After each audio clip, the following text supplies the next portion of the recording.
gentlemen and ladies, we have convened here today to discuss what I think is the greatest social crisis facing our nation, and we are going to do it now for the first time ever, a Chapo symposium on the issue, is there a Joker crisis in America? I will be doing the role of McLaughlin on the McLaughlin Group to introduce this, all-star cast here. Let's be honest, we're playing with a full deck. Jokers are wild, and as such, we've got all aces bringing you this conversation here today. Beginning with, introduce Felix yourself. Biederman.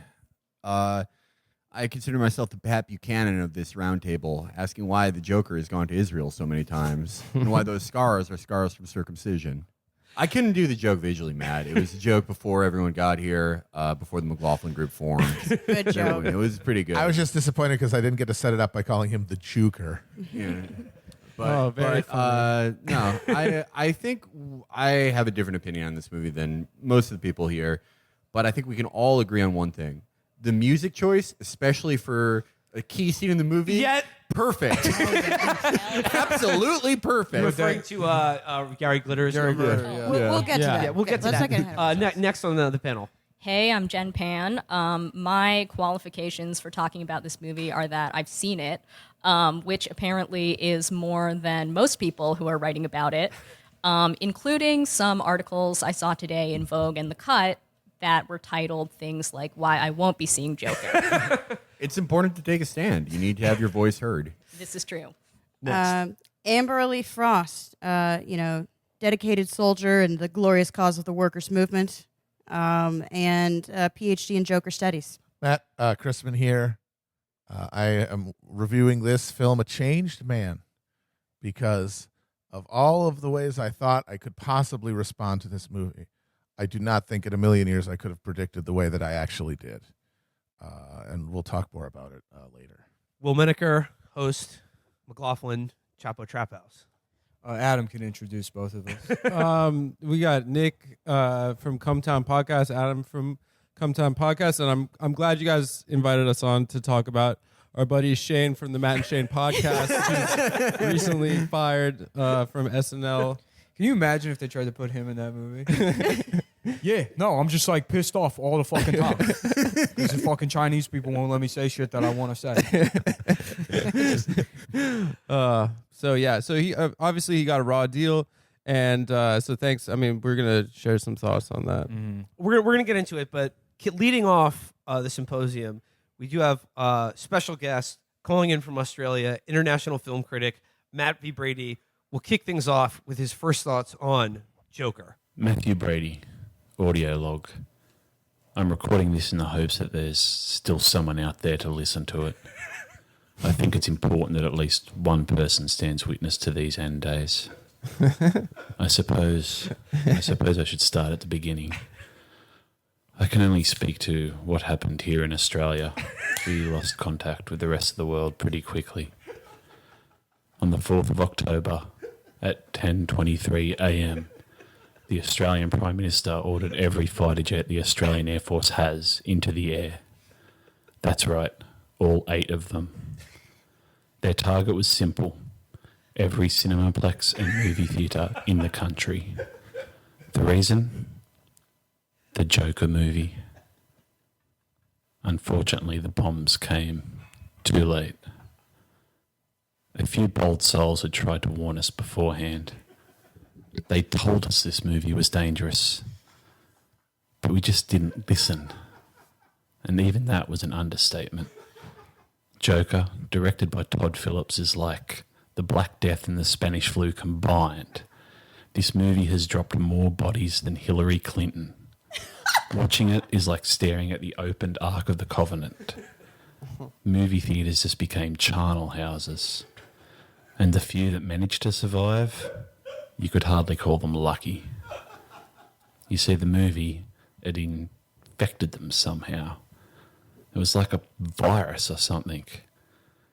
They'd walk out of the theatre, immediately get online and create a gimmick account like Joker Rates Dogs or @GotNickJoker and just unleash havoc. It's still hard to believe how fast it all happened. How fast the world ended. I suppose I should attempt to describe the movie itself. Future generations, if there are any, deserve to know what happened in the before time. You see, I did see the movie. I had to. I managed to find one of the few theatres that didn't get hit. I didn't even need to buy a ticket. There was no one at the register or the concession stand. There was no ushers. I don't even know if there was anyone in the projectionist booth. But that movie, it was playing, so I sat down to watch it. Or I tried to, at least. It was kind of hard to pay attention to the movie itself. I mean, I was constantly having to check the exits or scan the rest of the audience for potential threats.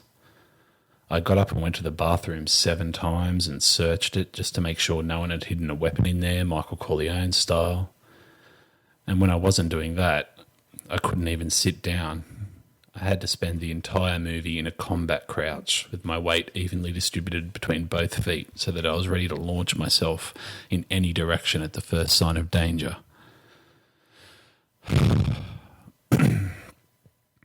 One thing I did notice, though, for a movie called The Joker, it wasn't actually very funny. It was pretty light on actual jokes. I feel like the Joker himself could have maybe done a few more bits, you know, like say he had a can of Coke Zero, for instance, and he took a little sip and he went, this Coke Zero tastes a little funny. Yeah, I guess there's a 1 in it.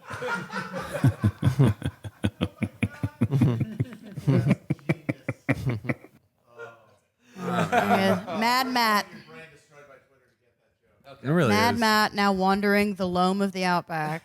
A harrowing report from Wow. Australia I on couldn't understand anything he was saying. on how the Joker madness is spreading. But we've all now exposed ourselves to it, and I want to begin this roundtable discussion with Felix. Your article in Deadspin, I think, is a great jumping off point. Could you talk a little bit about the history of the Joker in American culture, how this Joker fits into our current moment, and some of what you make of the reaction to the movie itself? From there, you wrote a great review. Nothing in it is wrong, but I think we're going to Typical of anything that I write. widen the aperture of this discussion because we have some very enthusiastic takes on this movie.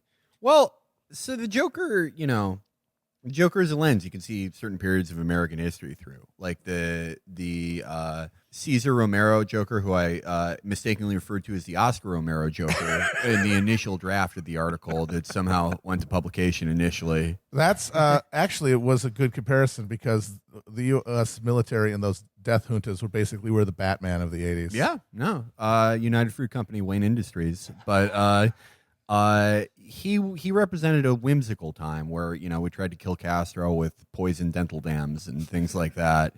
Of course, Castro, he was part of the anti-condom movement, so he was safe forever.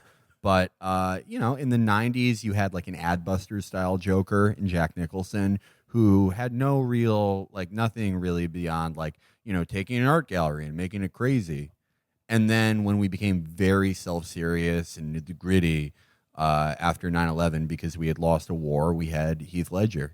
And now we have the perfect Joker, because it creates for this time, because there's a bunch of sound and fury and reaction and counter-reaction about this thing that this movie isn't actually about, and journalists alternating between telling themselves the same 30 jokes that they've told since late 2016 against an army of people who are not radicalized, but just pay attention to guys on YouTube named the snarky logician arguing with each other forever about this thing that's just it would have just been a slightly above average movie in 2006.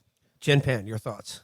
So I'm sure we'll talk about all the political stuff, and I do want to dive into that. But I think I really like the movie just on the basis of it being kind of like a movie about psychological disintegration, which is the sort of best movie genre that there is.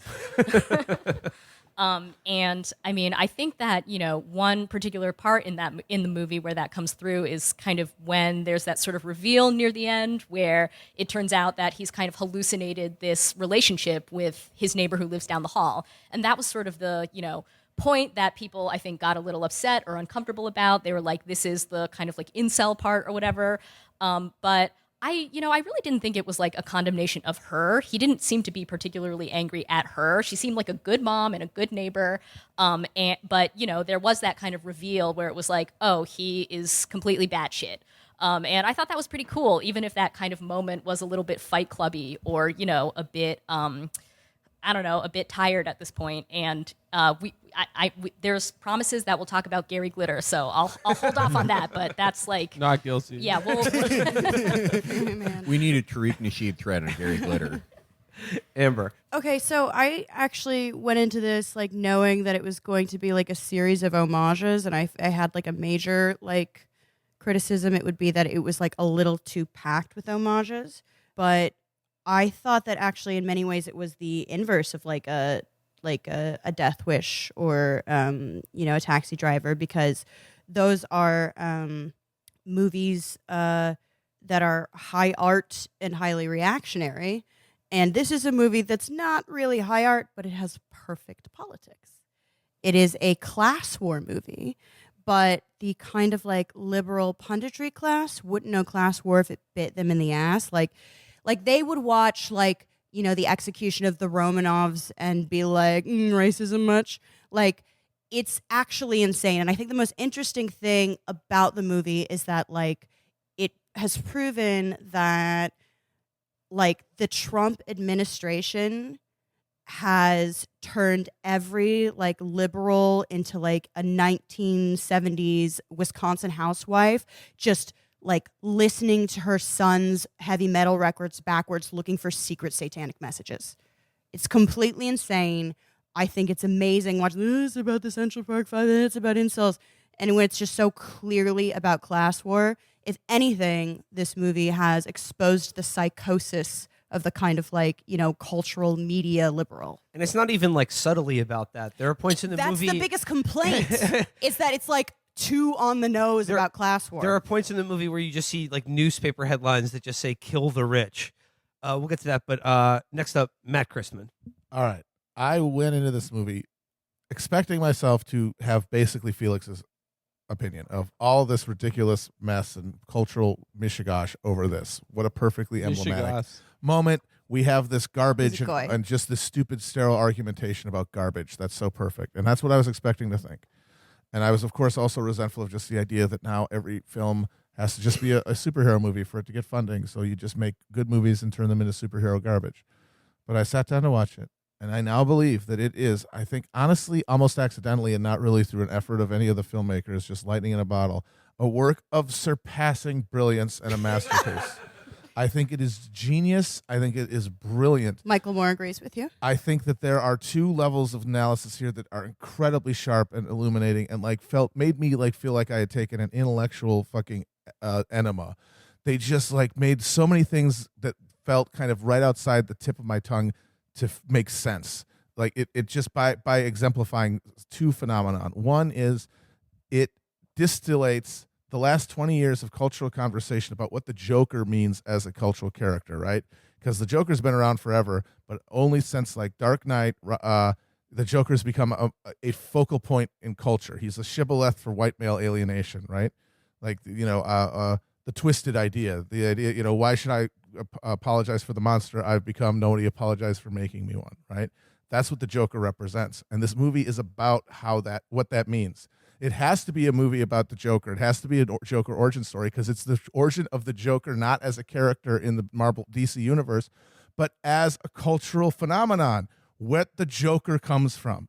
And then on the level of the text itself, you have the whole movie is about the process whereby capitalist cultural hegemony takes white male alienation and directs it away from class consciousness towards individual nihilism.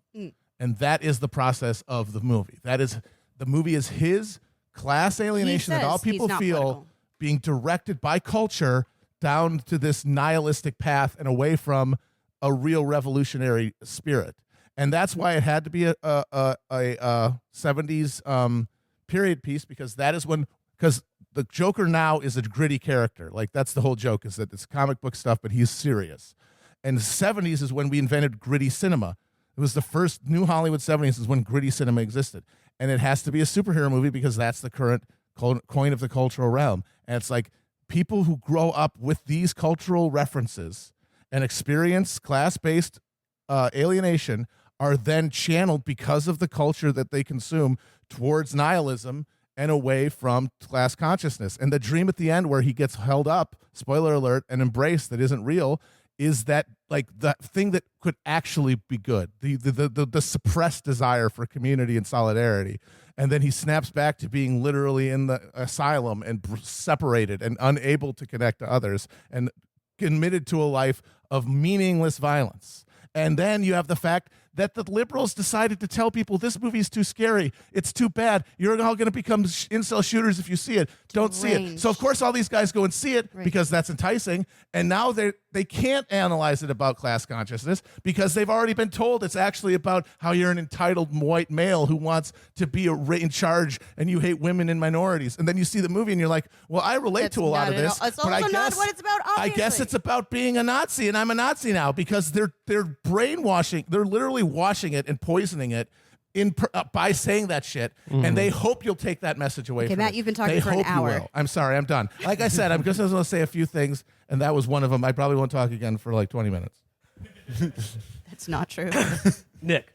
Oh yeah, I just thought it was tight. Yeah, this is dope. I mean, I guess everybody projects their own. I mean, literally everybody projects everything they're feeling onto this fucking movie for some reason. But the only important thing to me was that Todd Phillips could make a funny movie when he needed to. And the moments that are supposed to be funny in that movie are fucking hilarious. So, I mean, that alone did it for me. Other than that, yeah, it's a great performance. Fucking fun to watch. Best actor in the world. It's just, it was fun. It's a fucking fun movie. I don't know how you go see that movie and you don't walk away like not feeling like you had a good time. Adam. I think I guess I depart from what everyone's been saying. I think the movie was about anti-Semitism. A lot of people scoff at us because we're failed stand-up comedians and we bathe our mothers and we get into bed with our mothers and watch late-night television with them. And, I think, one day we could maybe snap. One day we could maybe like, kill the president or something like that, So I agree, dude. You guys are way smarter than me. I guess spoiler alert, the movie does culminate with I guess we should talk a little bit about Joaquin Phoenix's Arthur Fleck, his take on the Joker. Felix, you described how previous incantations of the Joker have fit into American culture. Two questions. A, where does Jared Leto Joker fit into your equation? And where does Joaquin Phoenix Arthur Fleck Joker? Well, Jared Leto was perfect for like the pre-Trump hyper consumer of media period because it was like this fucking idiot doing something stupid and then people running it into the ground and this thing becoming financially viable despite what, a few odd 100,000 people who consume every bit of media said. So it was the perfect pre-Trump thing. But this one, like, just in and of itself, like, removed from what I think of the movie as a whole, he does, like, Joaquin Phoenix he's the greatest. He's great actor. He does a fucking amazing job playing a deeply disturbed, like, sort of sympathetic, isolated man. Yeah, no, he's twisted as fuck. But also, just amazing dancer. I have to say, I know there were like 5 weird, thought he was interpretive great. dance scenes, Yeah. but he's like clearly taken some Martha Graham classes. absolutely, he's got loose hips. He's wonderful. Yeah, he's Yeah. in his body. I will. And then the fact that he gave himself computer neck for the movie yes, to appeal to when there's no reason, he doesn't work at a desk. There's no reason for his posture to look like that. right. He looked like the Hanway unboxing kid. Like it's fucking amazing. He's the king. Jen, as Felix was alluding to, Joaquin Phoenix, his portrayal of the Joker, Arthur Fleck, a struggling comedian. But to me, what the movie was really about is a fairly harrowing and affecting, because of Joaquin Phoenix's performance, portrayal of a guy suffering from mental illness and the lack of social resources to help him or his family. Do you think that the portrayal of sort of civil service and social good in the movie says that it's a lack of that that's killing Arthur, or is it like, are they as indifferent as the Thomas Wayne, sort of charitable billionaire character? Yeah, I mean, as Amber said, like, I too thought that the movie had perfect politics, such that when we walked out of the theater, we went to see it together, and when we walked out, I said, I'm going to call the movie Woker. I mean, I think that, obviously, like, he is psychologically disintegrating, and the backdrop is, one of extreme economic inequality, the retrenchment of the welfare state, and, labor unrest. Did everybody catch that whole, like, garbage strike? Right, the Yeah, garbage like- strike. Also, Which also he means was, that like, the trash is literally- piling up. Yeah. Also, he was like literally chained to a radiator and beaten into brain damage yeah. as a child. Yeah. Like, he had a lot of shit going on.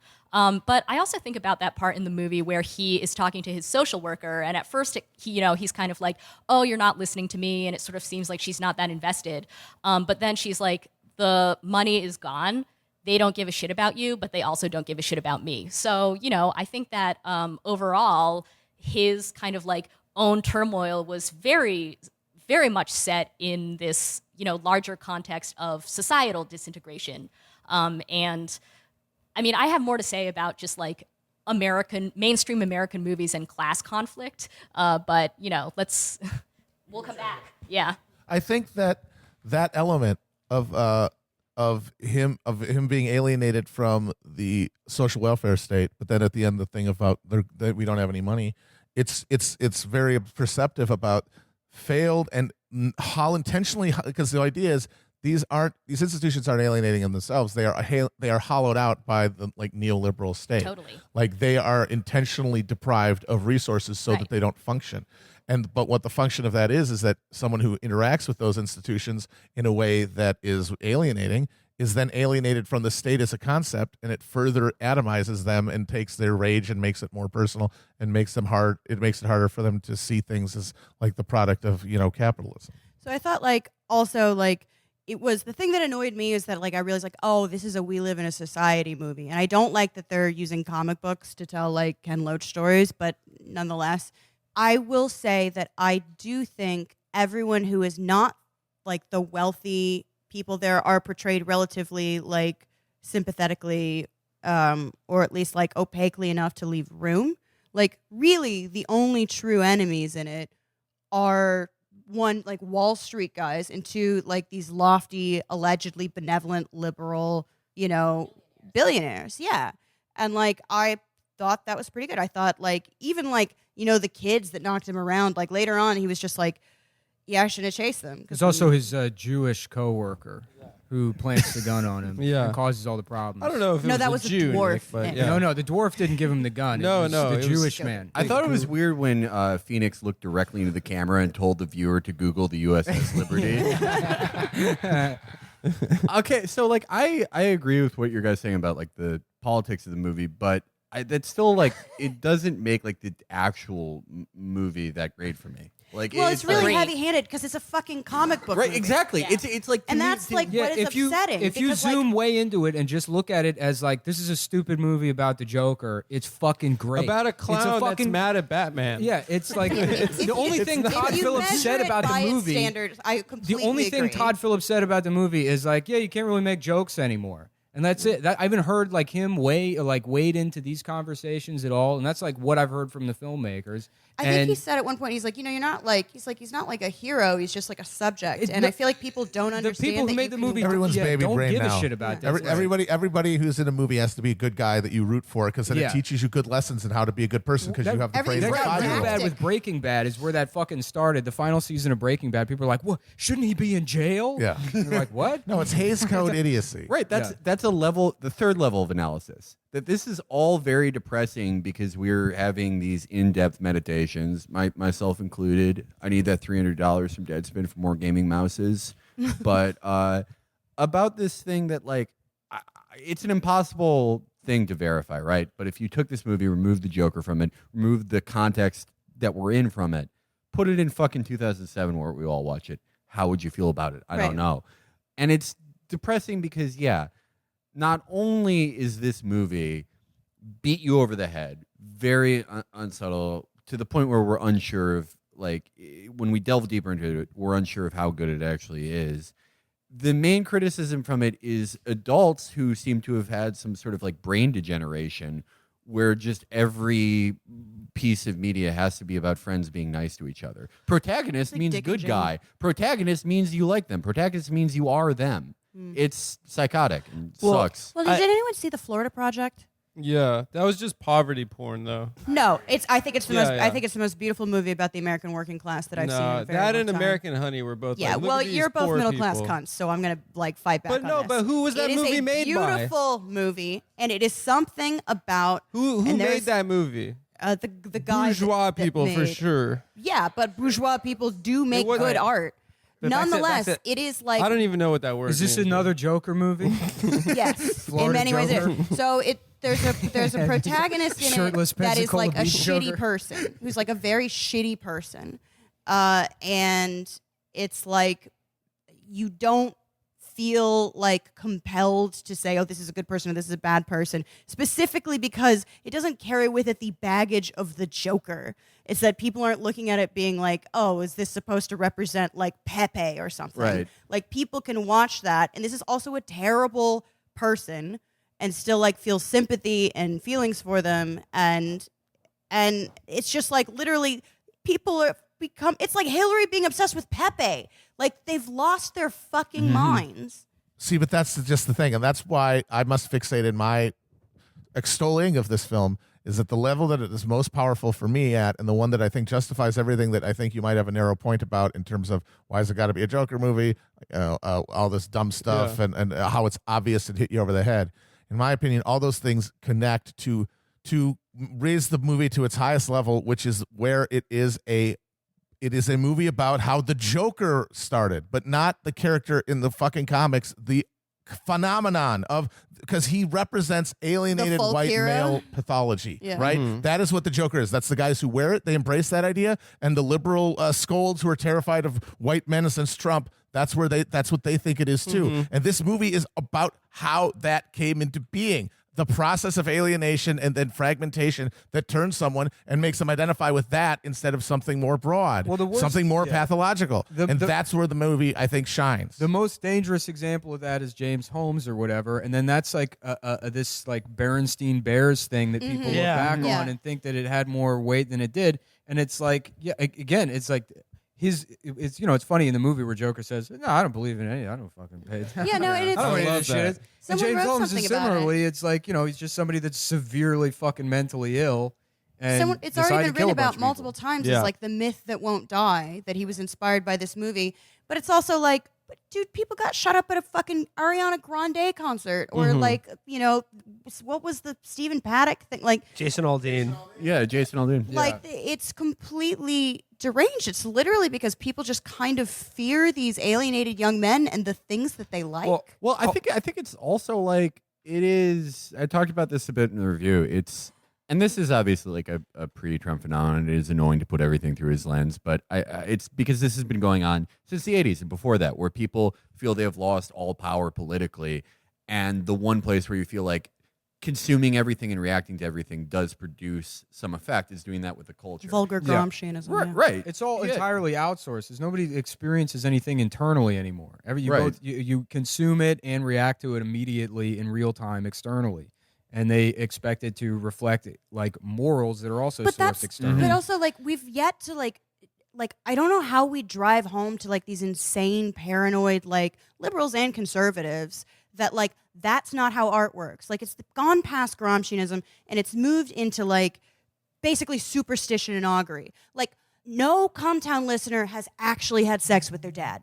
I'm sorry. I'm going to go out on a I limb don't and know. say that. Yeah, I mean, I have evidence to the You're not a contrary. listener. No, but like this is like the thing. Like the idea that they think that a movie is like, or any kind of art is some kind of like spell that like directs people's actions. That's not how fucking art works. Well, it's oh, sorry. No, go but ahead. It's like it's the easiest form of like criticism of art is to just like try to identify either theory or morals and line it up with like a checklist. And it's like a shortcut to actually thinking about anything because it's much harder to describe what your feelings are.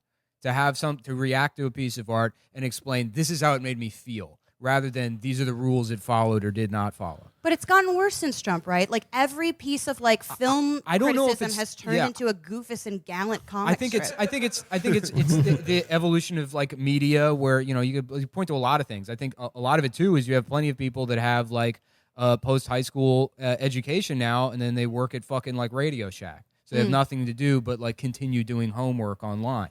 So they'll go see the Joker movie and they're like, well, I guess this has to be worth more than the $20 I spent on it. Let me like write a screed about why the Joker's a bad Yeah, guy. there's an economic incentive certainly to like see fucking like shadows and like see monsters. in Yeah, to shadows. give your life more worth than it has. I don't even think it's like what Nick says. It's not even necessarily economic. It is like the two things that give your life that make you keep you from killing yourself are novelty and meaning. This is false meaning. There's no novelty left. There is a project, and I honestly don't know how conscious it is, but the outcome of this project at the elite media level of condemning the Joker and people who like it as psychos, the end result of this, regardless of whatever the conscious intent of it is, the end result of this is to brand white male alienation as pathological and reactionary inherently. And that is why you condemn the Joker movie. And then, but the real result of that is, of course, the people you're talking about, they're not going to be warned away from it. They're going to be intrigued by it. And when they encounter it, they're going to encounter it on the terms you've created that say that it's pathological. And they're going to then be reinforced in the idea that, oh, yeah, the problem isn't economic. It's all the things you want it to be about, because then you have annihilated the possibility of solidarity. We can't have solidarity with all these white males. Oh, they're racist and they're sexist. Meanwhile, they could easily be appealed to on the root basis of their alienation. But no, you're poisoning the well for everybody else with these evil men. And that's the actual end result of all of this demonizing the Joker. It is to reinforce this persistent cultural hegemonic agenda. It's a strategy. It's a rhetorical strategy for disallowing solidarity. I don't know if I think for like a lot of the people that just react to it, I don't know if it's a conscious strategy, but the effect certainly is like taking people who would otherwise not give a shit about this and making them identify with it. If you just point at something and say, this is bad, this is dangerous, this is going to make you specifically kill me specifically, what And, the fuck do you think is going to happen? Evidence of that being this movie has now obliterated most box office records for an October release. also- for an R- This for is an why R-rated movie. It's the, Yeah. the- Eileen Jones is the Suicide Squad Joker is interesting to look at because, like, I remember thinking Suicide Squad was coming out in like 2001 because I feel like that's when the coverage of that movie began. Yes. It was like every 2 weeks, or like fucking, Jared Leto took a dump in Will Smith's sleeping bag, and like every single fucking month there was like a Hollywood Reporter or Vanity Fair article or something The other about his side- fucking yeah. antics. He sent them used condoms. Yeah, used condoms. He put a bullet in his mailbox. All this dumb bullshit. And I didn't even end up seeing Suicide Squad, but I know he got like cut down to like 10 minutes or whatever. Going back, But what's important about that? I'm just saying, like, if you look at because you look at the media run up to this Joker coming out, you think, well, how much of this is contrivance? How much control do they actually have over the way people are talking about this movie? You say, like, okay, is all this outrage, is that like manufactured? Is it possible I for them to think do so. that? And it's like, well, if you look at Suicide Squad, they tried to do that.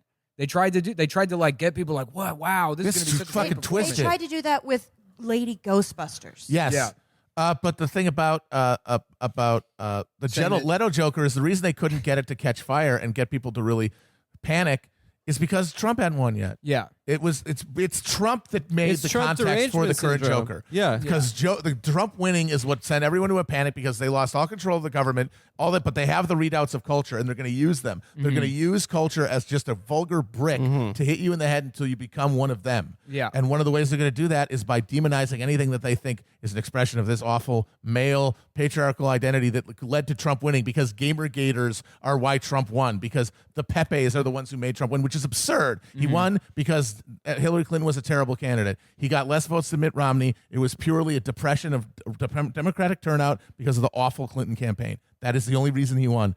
But now, because the only explanations are cultural, it's got to be this awful trend and these awful men. And so that's why the Joker now is a problem. And when he was a joke, when Leto was doing that stuff. And on Yeah. another level, it was Leto's just, also a shittier actor. Yeah, he has an Oscar, which is shit. hilarious. Yeah, The movie Dog sucks. He's shit. mostly good at dying. Yeah, Like, it's like they, you know, I mean, it was a very much like trying to be into like a hot topic, but you know, it's like ironically, the actual like fucking poor people that probably would have more in common with that character have the same tastes as the Suicide Squad. Absolutely. Joker. They're like, yeah, I want Mountain Dew Joker. You know, they don't want. Yeah, I want him when he's like New a metal fucking Joker. gritty. I like the 1980s one where New he's York like an Joker. Instagram like cartel guy. Yeah. Which apparently was the Leto inspiration, was Instagram cartel guys with like engraved pistols and shit, like lame suits. yeah. Also, it was just a way for a studio to make a superhero movie for $60 million, which is like unheard of. And as, like now, all these movies cost like $200 million, and they're breaking box office records based off of this panic that's like associated with Trump. It's like It's a perfect storm. in terms of like the motivations of the character. There's very little in terms of like literal exposition in the film, with the exception of that one scene before he kills Robert De Niro or whatever. And it just boils down to something about like jokes are subjective and so are morals, and that's the whole point. That's all they like really give you. Well, let's talk about the film itself. You know, it really focuses on Joaquin Phoenix as Arthur Fleck, his portrayal of Joker. The first thing we see of him is he is like a sort of street sign clown and sort of carnival barker on what is clearly a stand-in for CD 42nd Street, dressing up like a clown for being rented out to advertising purposes. Sort of a Subway Jared type. Is that a segue to Gary Glitter? He lives at home with his mom. He dotes on her and takes care of her. she's not quite all there. Yeah, and he has aspirations to, have a stand-up comedy career and generally be noticed by people. And like the sort of the dawning of his Joker personality is about like coming out of his complete and total social isolation as someone basically the person on the bus that makes you uncomfortable. Jen, like, how did you feel about the development of Joaquin Phoenix's portrayal of this character and as it relates to the politics in the movie? I mean, I don't know. I think that, well, okay, maybe I'm skipping a little ahead to Gary Glitter, but I feel like maybe it's time since we're talking about the content of the movie. So I thought that scene was awesome, where he has basically, it's sort of the analog of like Travis Bickle in Taxi Driver showing up at the political rally with like his head, with like his new mohawk, right? So like he's basically Everyone loves a makeover scene. Everybody, oh my God, it was totally a makeover scene. Everyone loves a makeover scene. He like puts on his face paint, kills a few people, including his mom. Spoiler, sorry. And then is dancing on the steps to Gary Glitter. And I was was in a Cambodian prison for pedophilia. Yeah. Does everybody know who Gary Glitter is, by the way? Or like, Hey. But this was the weird thing. A confirmed lot of pedophile. people didn't know. right. So just as like a little refresher, so Gary Glitter was this like British glam rocker in the 70s, and in the 90s he was convicted in the UK for possessing child pornography. Went to jail for a few years. Got out, like immediately went to Southeast Asia and began molesting children. Twisted. Yeah. And you know, what I found out today is he actually served his time there, got out, went to the UK, but he's in jail again because he was like immediately convicted for? of multiple rapes. What for? Yeah, he's like, you surprised me. no, in 2015. In Shoplifting. 2015, he was convicted again of like multiple rapes, so he's in jail in the UK now. So I mean, for the best, you know. Of course, like, yeah. I'm not, He clearly can't keep his hands off Yeah. the kids. So the film critic Anthony Lane in the New Yorker, and like I also read an article in The Cut talking about the kind of like dancing to Gary Glitter scene, and both reviews were sort of like scandalized, like, oh, we can't be giving royalties to a pedophile, like this movie clearly did this Sees to every offend. movie made by Hollywood. I know, right? The famously anti-pedophile Hollywood movie system. Yeah. But I mean, what struck me about that scene is it's obviously a moment of such dysfunction that, of course, they had to use a jock jam by a pedophile who's in Thai jail. Yeah. Right. And they left it, it's like, I feel almost deliberately left out of the trailer. That's not the music that it's paired with Totally. in the trailer. And it gives you a much different idea of what's happening in that scene when you see the trailer versus the actual film. Well, and like on top of that, like I was sort of shocked by like how many people were like, "Did you know who Gary Glitter was?" And it's like, Yeah, he's How gross. do you not know about this song? Like, honestly, Yeah. it seems like the media class, like, you have to be so simultaneously unpunk and unjock to Oh, have yeah, not totally. been exposed as a... Yeah, one of like, the articles I I'm read was both. like, nothing. You've never been to, like, a single stadium? yeah. One of the articles I read was like, this song has been plucked from musical obscurity, and it's like Oh the my musical God. obscurity of Every sporting stadium. event ever. Nerd are you? Every sporting event in America ever, Right. even after it was revealed he was a pedophile. No, they played still it more. It was Was it tight. Rock and Roll number great 2? song. Yeah. Is the name of the song? Yeah. It is It's a like jam. it is like A jock jam. I if you will. was talking about this with somebody today where it was like it like they had to they like whoever picked it like I don't know everything about how movies are made, but I assume things go through multiple layers. You Like don't? There's no, like, back line for people well, I like you? assume for like that? there's a guy who's fucking awesome at imagining things, and they just go from there. But like, do you They think have it a was music supervisor, a guy right? that picks Right. the songs. Yeah. So do you think this was deliberate? Like that they were I think they deliberately? had to like- know. Todd but, like, Phillips also, probably thought it like- was hilarious. Yeah. There's a good chance that it's funny, but there's also a good chance that, like, a not insignificant number of people in that decision-making room were just like, oh, yeah, tight. Yeah, totally. I Okay, mean, yeah. like I Also, said, people in it's a Hollywood are moment Can we stupid. say like, I don't know if this is knocking things off course, but a brief anecdote was there was a lady sitting in front of us and Matt was laughing the entire movie, including the scene where he kills his mother. And It's a hilarious movie. the lady It really picks its spots, but when it does do a joke, it lands. That's what was so great about it for me is that scene where he does the joke and that woman. I guess she's supposed to be Dr. Dr. Ruth, yeah. Yeah. She's like, that's not funny to have like this What was old the woman joke? who talks about her pussy on TV. He tells him he what goes, he can't say. he's reading out of his joke nook. He goes, knock, knock. Who's there? It's the police. Your wife just died. Yeah, because your son just died in a drunk driving accident. And which is funny because like you could have fucking Zach Galifianakis do that bit, and it's like it's like Norm Macdonald anti-comedy. It's fucking hilarious. And then that like quick cut to just the 2-shot of like you can't joke about that. Yeah, and he Bob- cuts- and Bobby's like, yeah, that's no, not that's funny. not There's funny. certain things you can't Yeah. joke about. It's like a fucking hilarious. It's very and he's a good. very good like comedy director. And like very few people have like the ability to edit a shot. this like movie that. was funnier than Hangover 3 by far. Yeah. For sure. That my mom just died. I'm celebrating. I mean, there's That's so so many funny. like just really fucking deeply funny moments. in Anyway, that Matt movie. was peeing his pants the whole movie, and then a lady in front of us was just kept turning around and looking at him. To be because fair, I would be worried if you based were on the cracking profile, up. yeah, based on the profile, she was like, "Oh, is it one of those guys?" Yeah. Sorry, lady. I'm twisted. That's all there is to it. It's You're just gonna my have to deal with twisted it. friend, man. The first If 3 someone rows was, might if, be if a walking guy in. that looked like Matt was Cape Fear hysterically laughing He behind was, the me whole in a movie. movie theater, I might be worried even if it was like a Pixar There were movie. multiple black women at the movie theater seeing the movie by themselves. I Oh noticed yeah, that no. on the way So in. like, we should talk about the theater experience. Well, we saw it at Alamo Draft House. Our favorite film experience. so awful, but you, here you, we you go. guys, Pretty you good guys, job. you guys with Alamo are fucking the Trump Diet Coke. You guys, really, we got to stop. It I is honestly, awful. this is one thing I actually agree with the audience on. They absolutely hate it when we complain about the Alamo Draft House. Well, Yeah. And I First of all, understand. why do you listen to the audience? I know I a shouldn't, cock but it's move. one thing I agree with them on. Okay, We all I we don't all care. acknowledge It's an it. awful fucking theater. So we were But you guys friends. see every movie there. It's insane. I know. It's It's like fucking getting drunk. I like insane. my treats, okay? to What be can I fair, say? the should just Fandango sneak in app doesn't airline. work with the Regal and Union Square. Okay. And I've Really? gotten bed bugs there yeah, numerous Nick got times bed and bugs there. ringworm. Yeah. You get ringworm. Which one? I mean, it could be Union my Square fault. Regal. I don't want to put it entirely on. Yeah, it was me. probably your poor life choices and living in a windowless tenement in Chinatown. Yeah. Well- but You're like, it must have been the movie let's put it this way: theater. I had bed bugs, and I used to go there all the time.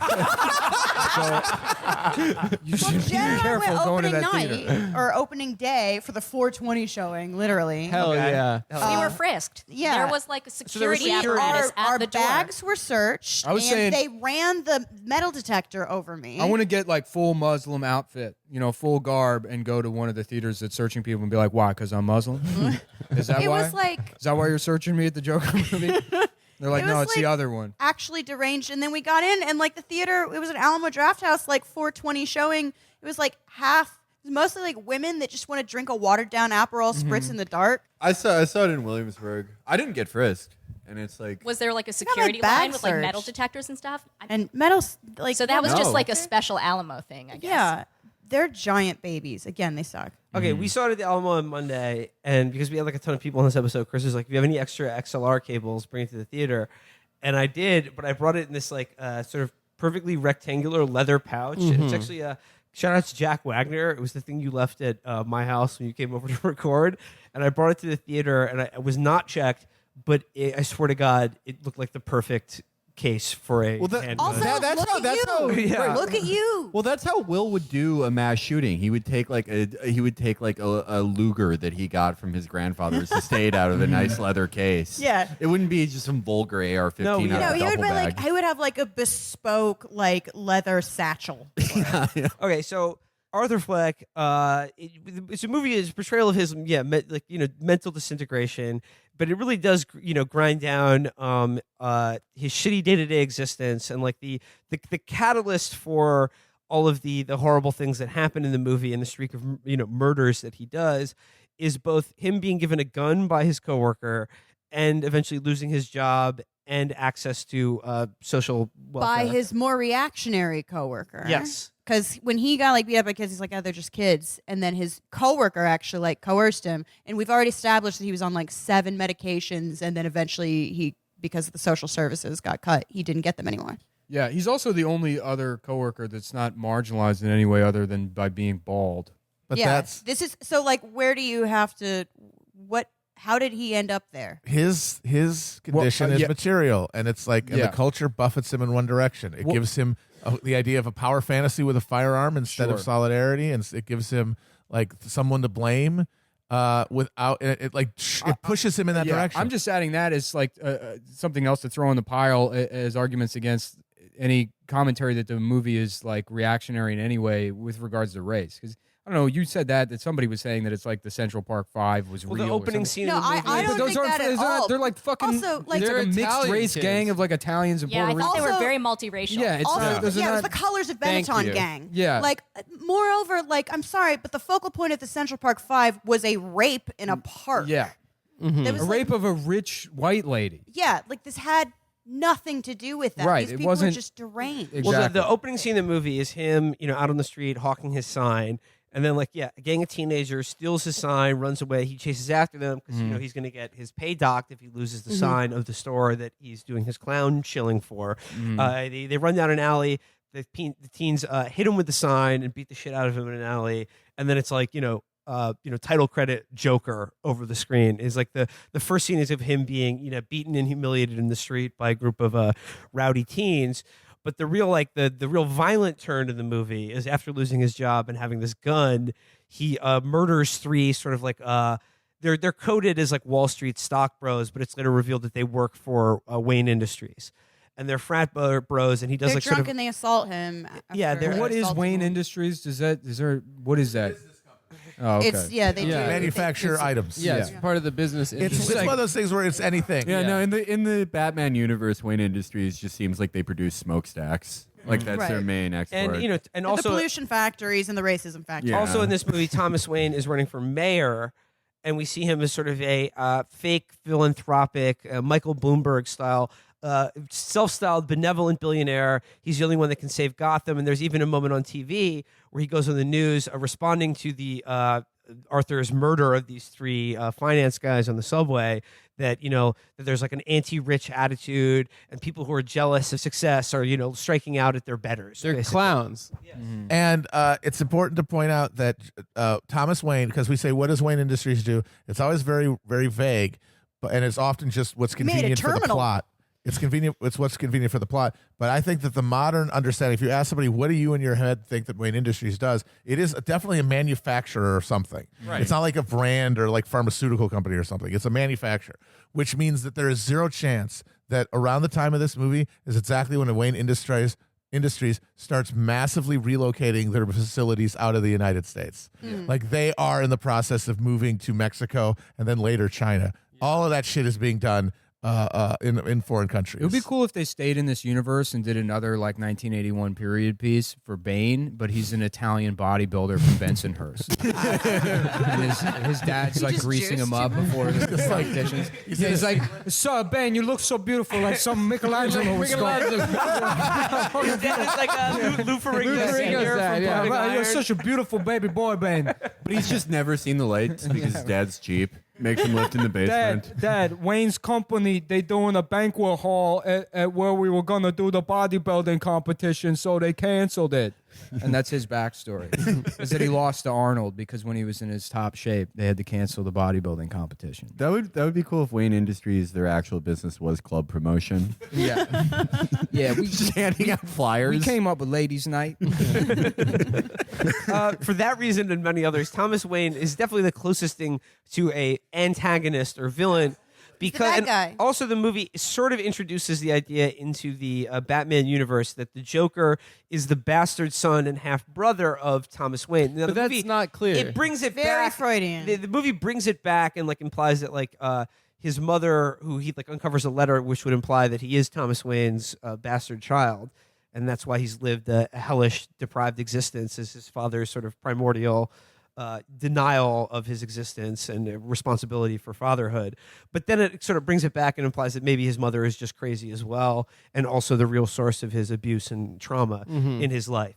But It was supposed to be Alec Baldwin also.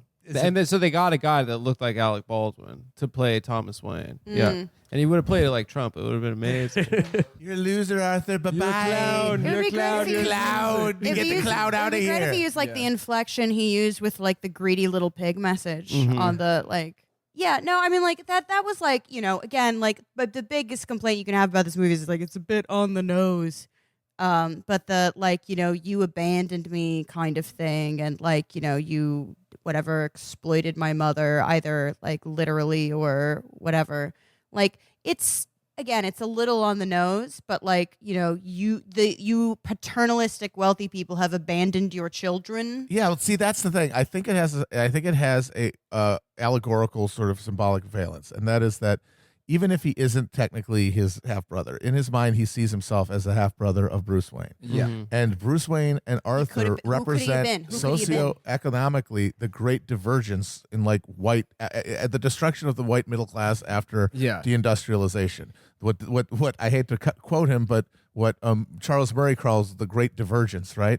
Where the mass of the non-skilled Murphy? working Also, class I gotta whites say, I'm sorry. collapsed in their standard of living, and the knowledge economy whites in urban areas and suburbs, they went off. No, but And there's Bruce Wayne, and Well, then there's Arthur. deindustrialization also greatly negatively affected Black Americans too. No, that's what I'm saying. Is that it's not a unique phenomenon. It's just it was experienced specifically He's- by this group this way. He's not a good But father. it is a universal phenomenon. It's just that he doesn't experience it universally. He experiences it through these cultural baffles that take him away from recognizing that it is a universal phenomenon and towards the specific and the alienated. He's not a good father to Bruce Wayne in the movie either. I mean, he Yeah. essentially abandons him and leaves his son to wander around the edges of his property and be molested by a Seriously. Being molested by clowns. Right, yeah. And then when he meets the man who sexually assaulted his son the day before, he's like, "Oh, you're that guy that came to my house?" Yeah. That's just- he's like, That's weird. "Oh yeah, you're that guy that came to my house." Who aren't you?" gave my son flowers?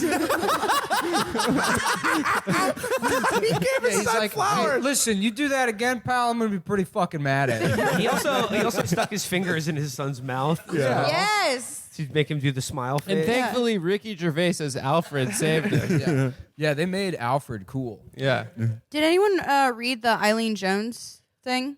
This isn't a review, but it was like a kind of like historical retrospective on like moral panics around film. It's really good. It's incredibly good. But Like which ones? there's just one. I mean, like obviously Love Do the Guru. Right Thing and Do the Right Thing's a big one. and Anshian Andalou, which was like such a limptic, because he was like, I'm going to incite riots, and people were just like golf clapping at it. Remember Natural Born Killers? Yeah, Natural Born yeah, Killers yeah. caused a huge fight. And in fact, Oliver Stone ended up getting sued by John Grisham. Did you guys remember this? Really? No. So there was a copy. What the media called them. bitch. There was a there was a boyfriend and girlfriend teens who went on a crime spree in like Alabama or Mississippi, and the media, and they killed a grocery store clerk or something in a robbery. And the media said, oh, they were inspired by Natural Born Killers. And John Grisham was like family friends with the guy who died, and he initiated a lawsuit of Oliver Stone, Like he doesn't claiming have that enough he fucking led money. to the death of his friend. Was the greatest That's lawyer so in America. Stupid. Oh, it's terribly stupid. What But a that's I mean, that's Okay. that's where you Well- take it to the furthest extreme. The article is just called Joker and the Long History of Movie Moral Panics. And she said moral panics about provocative films like Joker as old as cinema itself, but more often than not, they're proof of a film's merit and of a deeply anxious middle class, which is like the perfect. The thing Again, that they I can't noticed, ever Like see- the Edison movie where everyone thought the train was going to run over. but I mean, it was very threatening. speaking of anxiety of like the middle class and specifically the media class who made this into a story, the palpable disappointment that there was not some sort of shooting this weekend. That's I just know, they wanted it pulsating to off these happen. They're people. disgusting. They wanted so bad for somebody to shoot so that they could confirm everything they ever thought about trash dick Mayo boys. And it didn't happen, and they're fucking pissed. I just want to read this one paragraph because it like really zeroes in on like why people are mad. And this is before the movie even came out. The furor surrounding the new Joker movie started not from a disastrous screening, but from an ultra successful one. It got an 8-minute standing ovation at the Venice Film Festival and subsequently won the film's prestigious Golden Lion Award. Just for context, Golden Lion has gone to Rashomon, Ivan's Childhood, Battle of Algiers, Vagabond, Au revoir les enfants, The Story of Chiju, Vera Drake, Brokeback Mountain, and Roma. And Love Guru. Just hoping someone's having a good time somewhere. I like to think that Euro partiers at the Venice Film Festival did that voting, were trolling us, anticipating the moral and aesthetic freak out among American guardians of culture at the elevation of Joker to significant art film standards. I picture them hooting so hard wine spews out their noses. You know what? She's 1,000,000% right that it was absolutely trolling. Yeah. But it was also true. Good. It was You're not perfect. wrong. They got to troll America and also honor a film that I think is fucking brilliant. It's of its time, certainly. It's the film of the moment. It's like if movies now are supposed to be these cultural reflectors, if that's the idea, well, then you have to love this movie because this movie actually is culturally relevant and inceitful. I in a wish way we had that a most Ken of the movies Loach. that We get don't. plaudits for like, yeah, this movie really takes it to toxic masculinity. Horseshit. It's all fucking pandering garbage. That just is. It exists to elicit a head pat for people who can easily deconstruct its baby-brained ideology. This is a fucking challenging movie that's willing to do the Verhoeven thing of embodying certain malignancies and even bad filmmaking tropes to make a greater point. I agree. You're talking about Love Guru? That was hilarious. You see that? Yeah. He's like, I'm an Indian guy, baby. Yeah. No, thank you, Randy, baby. I'm from India. Okay, so on the subject of Ken Loach, Sorry, you should have invited us on this. Y'all are so smart. baby. Yeah. Love Guru and Ken Loach. No, just Ken Loach. Okay. On the subject of Ken Loach, though, I mean, when we're talking about, like, I don't know, American, like, mainstream American movies and, like, class conflict or whatever, like, I mean, Joker, in terms of, like, art, as you were saying, is kind of bad, right? But as Matt, you were saying, is kind of in a different tradition, which is that, I don't know, we don't have a Ken Loach in America, you know? So our, wish like, we had Ken Hollywood Loach. blockbusters about class conflict are basically the Batman Purge movies. franchise. Yeah, Batman movies, the Purge franchise, that recent movie, Ready or Not. Yeah, And, like, I that don't was know, pretty good. I like you know, that. I like all those movies, but they are also all, like, oh, the rich are literally hunting the poor with crossbows. Will no one do anything? It's a little on the nose. Yeah. Well, yeah, it has to be because we don't have as you say, Right. we don't have a We're not class film European. tradition. We can only like put it in an exploitative box, which is why I liked Ready or Not a lot, which is why I love the Purge franchise, and which I think this Same. might be the apotheosis of that approach. The last Purge one was pretty kind of a little problematic. It ruled. They What are tried you Shut talking up. about? They tried to Shut make a up. black Purge. It was great. That one? Oh, it was I fantastic. saw it in Good. theaters. I I didn't only really It saw had a the pussy first grabber Purge. joke in yeah. it. No, The that fir- movie that was the ruled. first Purge. I The think. first Purge, confusingly, the third Purge is called the first Purge. Is the best Yeah. of the series. It is like a Is that the last one? It's like a blaxploitation social realist like propaganda movie. It's Yeah. great. I saw the first one, and it's like, okay, there's one day where you can kill anybody. And I watch it.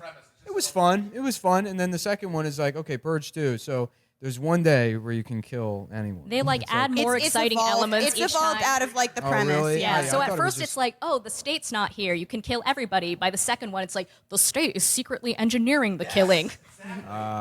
What happens in the third one? I can't. The third, that's Third actually one kind is of some the first. Klaskowski Trump one. shit. Oh, yeah. It's They definitely show like a housing project. Right. Yeah. Well, Yeah. no, it's about because a woman is running for president to end the purge, and the evil Nazis who run the government hire a bunch of literal KKK. racist mercenaries led by Yeah. There's false flags. do you what's think- his do you name? think Anthony Michael Hall to kill her, assassinate her on Purge night because they lift the restriction on political figures so that they Yeah. can kill her. And it's all about how this revolutionary army wants to just kill all the evil Nazis who run the world. And she says, no, that makes us just like them. We have to win the election. It's all about Do you electoral think reformism. in 8 years we'll get an anti-war Punisher movie? But what's so funny about that is that movie is very reformist, but the first Purge, the next one, is very revolutionary. It's Maoist practically. That's the first. Okay, version but- we're talking but about. wait a minute. What did you say? We're going to get Within the an next 8 anti. years, an anti-war Punisher. Well, that's movie. what's so frustrating about that fucking Netflix Punisher is that Netflix Punisher was made by Hollywood woke people, and they were handed an incredibly reactionary fucking thing. The Punisher is just right wing reaction from the 70s, from the Death Wish era. It is reactionary, and they tried to make him like woke, and he's actually killing Nazis. But he's a guy who kills people pathologically. You have to try to do something like that. And instead they're like, no, we're going to have our cake and eat it too. And it's totally incoherent and sucks. They need to embrace the Joker as a bad guy the way the fucking Punisher is a bad guy the way this movie does. Okay, but They on should the make a version of the Fantastic Four where they fight the national debt.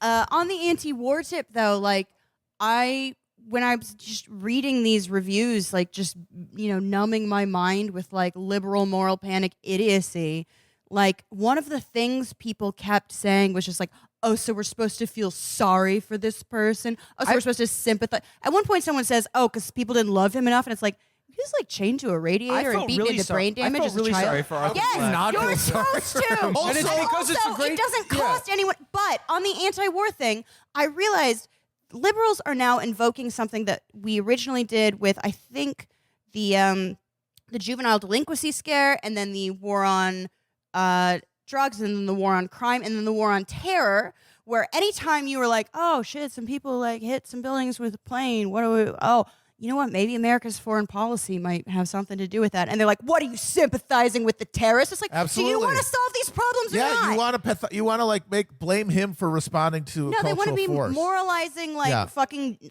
judges, and it's if you ever suggest a pragmatic approach to something where it's oh, where do these people come from? They're look, some people are just monsters, and our entire role is to condemn them. And you know what? Even if he might be bad, even if you're He's chained to a radiator. well, He's yeah, gonna but turn even out if you don't normal. buy that, even if you think he's responsible for his actions and he's bad, so fucking what? Who decided at what point that you have to and agree with the protagonist of a movie? That they have to be a good Or person, anything. and their How do actions these have to be people read justifiable. something like Lolita. What is that child-made bullshit? Yeah. And that is the basis for all of this. It's because the Joker is not the bad guy in the movie, and he's the protagonist. I feel by like- definition you have to But like also, him it and doesn't really cost think everything he anything does to is good. sympathize. That really started. I feel like with the fucking season finale or the series finale of Breaking Bad. All the criticism of that was he should get his comeuppance. He should be punished. I mean, he died. He died, but it's everyone was mad that Skylar should get all the money and she should go to Jamaica to get her groove back, and fucking his dick should fall off and he should be in jail. And it's just Because they want entertainment to be Hays Right. Hays Code era morality plays. yeah, it's how about 'Cause this? How Hays about Code, They you want don't Goofus sell and meth. Gallen. Yeah. You don't fuck over your wife. no, because and just if I enjoy see the the movie, show, it's you going to make fucking me do asshole. that. It's going to make me do it. Yeah. If he looks cool, I'm going to want to do Again, the these things he people does. believe they're superstitious. They believe art is fucking witchcraft. Mm-hmm. Don't listen to Come Town, you'll have sex with your dad. Well, when I watch pornographs, I want to have sex with ladies. So, Got you there. I don't know All what right. you guys are saying. We are over an hour, so I think we should offer our concluding thoughts on where does the Joker phenomenon go from here, Felix? We won't remember any of this shit. Probably 5 days from now, there'll be a give new it 2 thing, weeks. a new thing that everyone fucking argues about. Yeah, no, you just the rest of your life till you die. I guess the last thing I want to say about the Joker, and by extension, the swirl of controversy and criticism that has been coming out, is, Do you guys know the literary critic Eve Sedgwick? She has this really great term, which is good dog, bad dog criticism, which is basically what everybody does now, which is to only evaluate a piece of art on how progressive it is or how reactionary it is. And I think in terms of like Joker, like obviously I don't think it's reactionary, but I, also don't want to just swing the other way on the pendulum and be like, it was so great because the politics were great. Right. So. Right, because I like a lot of reactionary. Well, was the movie fun? Death Wish is a great yes, movie. but that's different. It's not different when you're talking about a Joker movie. It's like a comic book movie. It should like the only metric you should be like weigh this film against is like what the filmmakers stated intention or loosely is that like you can't be funny anymore. And what was the other thing he said? That's the only thing I've seen Todd That's all he said. We live in a society, basically. He said this guy's in a hero. It's just like this is what happens to people when they get chained. I mean, you're radiators really as not children. supposed to like have to extract anything out of it other than like, let me sit here for 2 hours, and if this is like funny when it's supposed to be, intense when it's supposed to be, then like that's it. That's good. That I don't need anything more out of a Joker movie than that. We don't really need to be literal or didactic about the stuff. Yeah. I think my thing that like leaving this, like I basically can't wait till a year from now when people have to go back and watch this and explain why they were so scared Yeah, of it. seriously. Like that is the It's thing. like it's gonna be like going to New Jersey and being like, hey, remember when you guys all thought War of the Worlds was happening, and you got muskets and put literally colanders around your that. head and formed a militia to fight off the aliens? So much of my like sort of artistic satisfaction comes from patience and foresight at this point. And I guess the other thing is it's just like, wow, people just really can't enjoy anything Nope, no, anymore. they can't. They're just like incapable of enjoying Because like, everyone's too panicked about the fact that they only scene control with Gary culture. Glitter dancing down. It's a great scene. Yeah. Yeah, it was cool. They're just panicked. They're hitting the culture button because the power button is broken. Yep, that is a very good phrase. Yeah. I know you're drunk and that's why you said it, but let's remember it and No, make sure we keep I it think in. it's true. So I have 3 final thoughts. Jesus Christ. Number 1. Can I have a question? Number 1. I'm glad this was brought up. I've talked a lot about how I love its themes, and I think it's brilliant, and it works on every level of metaphor. But I also want to insist that it is not only the reason I like it. I believe that when it comes to it as a film, it is well acted, great He's shots. Great. He's great. Every joke lands. There are a handful of jokes everyone hits, which is having a fucking 1,000% like ratio and having them hit that well. Fantastic. The violence is really gripping and gritty in a way that is grounding. His character is compelling. Also I feel for conservative him. and rare. I feel for him.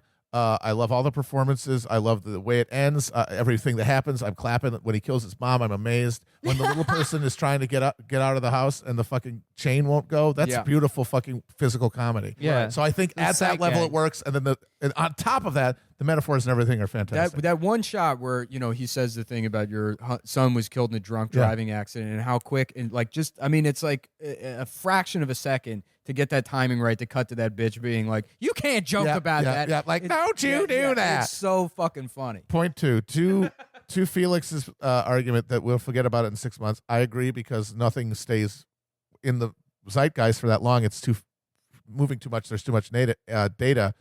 I do think people will get mad again when it wins a bunch of Oscars. Well, then it'll come back when that happens. But I think that doesn't mean that it won't come back, because the thing is, as you have pointed out a million times, time is a flat circle. Culturally, everything is just the same. Everything never really changes. So things go out of the cycle, but then they come back in. Some are embedded because of the import.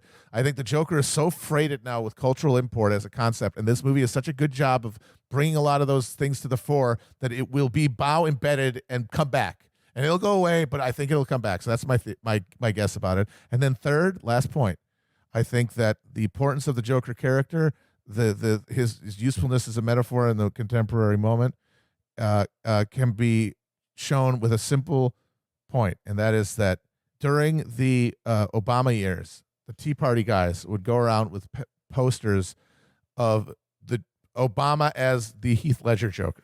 And it would say that's when I first got interested in politics. And Barack Obama embodied chaos and disorder and horror and the destruction of the country.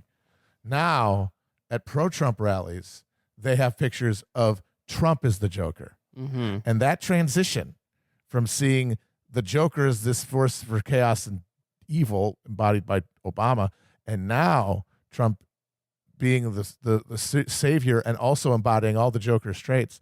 That shows you where the Joker does, what the Joker's cultural expression and usefulness is. So that's it. Oh, wait, real quick. My ex-boyfriend is at a Zizek talk. The first question in the Q&A was, what did he think of the Joker movie? What did he He say? hadn't seen it yet. Oh, okay. I know. I do. Doesn't like it, I'll be very disappointed. He'll love it. I do. I He do. has good taste. I do want to have a small retort to what Matt said about this being You permanently are a embedded small in our- retort. All right, you know what? I think your podcasting is fucking childish. I've never wanted to do this. I regret everything. No, I feel like we're like in a cultural lost decade where nothing from this time will be reabsorbed into the cycle. It'll be forgotten for just a decade of products that were consumed for the exact time they were out and gone forever. Everything's such a fucking regurgitation and a reboot that everything is, all the references are to other things, just like Joker is. Yes. But I guess that's what I mean. Okay. The What Joker about- I'm will sorry. come back. One he will more be different, thing. but he will come back. One the more Joker thing. will On that eternal. tip, I have to say, I was talking about this with Jen. When I think of I wore my Iron Maiden shirt in tribute of this. When I think of what, scared like the Tipper Gores, like the last major cultural moral panic, where, by the way, like liberals and woke people did join with like conservative Christian right and the authorities to be like, by the way, if you listen to Prince, you're going to be a misogynist. Yeah, take down Twisted Sister. Yeah. Like, I have to say, though, like, what did they say keep your children away from? It was The Simpsons and Beavis and Butthead. It was like NWA and death metal. And these kids, these poor kids, they get a comic book movie. It's recycled. That's really true. And you know It's what? I recycled. feel like we had great art to be Yeah. scared of. Great. this and movie like does a it's suicide fine. bombing. But we had Unreal there's Tournament never, when I was a there's kid. never going to be a best ever death metal band out of Denton about a Joker movie, And that's the sacrifice they were willing to make this movie, because Yeah. it had to be a comic book movie to encapsulate the entire phenomenon. its time. But the fact that it's a comic book movie will fix it in time and make it less relevant. And so, you know what? I retract what I said. Joker will come back, but in a different form. Oh Well, but did the you see Joker's there's a just lady eternal Joker? regardless. But I find like this, Birds but, of but Prey? I will Yeah, say that Lady the Joker. sacrifice this movie made is pure and beautiful, and it is a fucking martyr. Final thoughts, Nick and Adam. I don't know. Go see the movie and then Yeah, go it's back to tight. Googling Epstein. Who gives a shit about the Joker movie? Get back to work. Keep posting about Epstein. Epstein ain't going away. Yeah, see the Joker movie, and say thank you to Warner Brothers. Check out Love Guru too. And check out Love. Yeah, for a movie dealing with similar themes as Love Guru and the Joker, check out Two Guns. But like also just a bigger point, and I mentioned it earlier. Don't forget that this is just a movie studio finding a way to make a fucking comic book movie for $60 million and to use its PR department to drum up controversy and then have like a smash success in its opening weekend. It is also that. Always be doing It is materialism. also Yeah, that. just Always it's a be fucking doing It is, materialism. it's at the a end of the fucking day, that. company making a movie and they found a way to like Yeah, but get- it's good. and it's good. That's the thing. No, They it's could do good. worse, That's the thing. but It's also good. it's Even, good. even like I'm not saying- Scorsese's that doesn't mean it's criticism bad. of those Marvel movies, where he says like, "Oh, they're like theme parks," and it's like, "Well, no, theme parks are fun." Yeah. but the Marvel movies just are dog shit. They're No, not but fun. like you Joker don't, you is don't have tight, to though. not enjoy I love something roller coasters. by Right. like paying attention to like the political economy that produced Right, it. right. Go to a movie, have some popcorn, have fun. It's I will say not a this big though, deal. just about It the won't craft of it. Take a hypnotize girl, you. try to hold her hand, ask Cut if the you can hole in the kiss. bottom of the popcorn. Put the hole. Say to the woman put next your to you, like, "Ma'am, penis- excuse me, I think our popcorn's got switched. Can you reach to see? Is this your penis in my popcorn? Can you reach in there and see if this feels like your penis? I think ours. Can you just check? What were you popcorn's saying got. about what you were gonna do? And just like wander around the theater and just be like, Excuse me, ma'am. Hi. You should, when you go to see this movie, you should be having doing. a really bad day. If we could just talk for a minute, and I could smell your hair. No, yeah. When you see this movie, you should do the thing that you should do when you see any movie, and just like talk about your life's problems when you buy your ticket. Go right up to the ticket counter and just tell them what's going on. This movie is absolutely just a cynical product of a profit-minded content mill. Absolutely. Yeah. It's But it's fun. just also it's just a miraculous coming It together. landed. It's the way that like the thing swells out of the I don't even the think- ooze. I It's don't like even it's just a think Todd random Phillips product is of like as good of as it is. bioproduction. Sorry. It's just it's DNA going crazy. It's life finding a way, as Ian Malcolm would say. Yeah. But I will say this: I've watched every single Marvel movie, the vast majority of them in the theater. So I'm there. I'm not looking at my phone. I'm looking at the screen the whole time. And nothing I've seen in 40 hours now of footage has held my interest and attention as much as the first couple of fucking minutes of this movie. I think Donald said on Letterboxd he found himself caring what happened next. Yes. Which is a great review. Yeah. Now, I don't give a fuck when I watch those movies. I'm high or on a plane and farting. There were maybe like there was like a 15-minute window where that movie started to drag, but other than that, it was great the entire fucking time. We need to wrap up the Joker Symposium. I think the generally seems to be the consensus view. The Joker not going away, even though Hollywood continues to be a cycle of repetition and self-cannibalization. However, at this one turn around the wheel, the stars aligned to make something that was somewhat uniquely perceptive about the Joker phenomenon and like just general cultural relevance of this like 1930s oddball comic character that continues to bedevil the public conscience through largely an uncannily good performance by Joaquin Phoenix, but also wittingly or not some fairly perceptive and smart writing and directing. One question. Oh, for Christ's sake! Just, no, I Matt. want to pose one question. This is more of a comment than a question. it Matt is- Crispin. It is a rhetorical question. It does not mean to go on. Just think about it, guys. Imagine a world where the character that the Joker is in our world, this symbol of darkness, this twisted menace, this incredibly challenging role for any actor to take because of the darkness within it. Instead of the Joker, it was the Crypt Keeper. And like it like fucking Joaquin spent 6 months thinking up like Halloween themed puns. How amazing that would be. That's the world I want to live in. Once people see the Monster Mash scene, there's going to be mass shootings. Folks, continue to be twisted. Keep it twisted, Yes. everybody. Hail Satan. This is Will Menaker signing off. Thanks again to our roundtable: Felix Biederman, Jen Pan, Amber A. Lee Frost, Matt Christman, Nick Mullen, Adam Friedland, Chris Wade, and Will Menaker signing off. Bye. See ya.